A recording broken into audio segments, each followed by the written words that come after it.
On m'a dit de faire un test d'étanchéité à l'air pour contrôler mes futurs travaux de rénovation dans ma maison. À quoi ça va vraiment servir?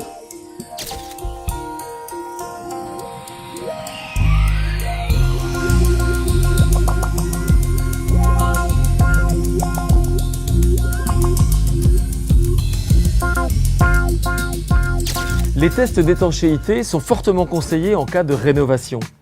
Le premier se réalise après une première phase de travaux, lorsque la maison est hors d'eau, hors d'air, après la pose de nouvelles fenêtres par exemple. Il permet de contrôler l'efficacité des travaux et de détecter les infiltrations d'air éventuelles. Le second s'effectue à la fin des travaux, une fois les finitions terminées. Puis le 1er janvier 2013, le test est obligatoire pour une construction neuve. Alors, avoir une bonne étanchéité à l'air, c'est éviter les entrées d'air parasites, non? Oui, et quand on sait que ces anomalies peuvent causer jusqu'à 40% des déperditions énergétiques d'un bâtiment isolé, les enjeux sont d'importance. Cette étanchéité est à prendre en compte sur tout le logement, et pas seulement dans une pièce.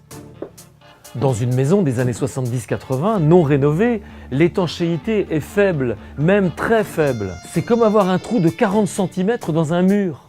Il faut une solution radicale. Certainement.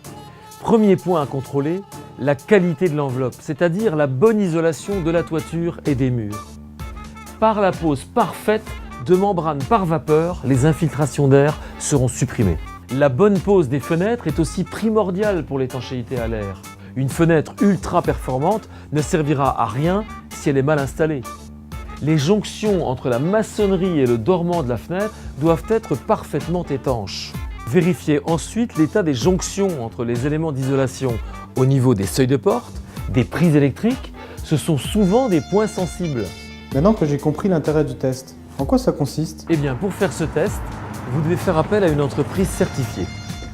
Le principe est simple. On calfeutre toutes les entrées d'air volontaires, comme les bouches d'aération des fenêtres et celles de la ventilation. Avec un ventilateur spécial, on place le logement en dépression ou en surpression. Cela va permettre de détecter les fuites d'air invisibles à l'œil nu. Après avoir identifié les fuites, les modifications sont à mettre en œuvre. Et n'oubliez pas qu'il existe des aides financières pour la rénovation des logements. Renseignez-vous auprès de votre espace Info Énergie avant d'entamer vos travaux.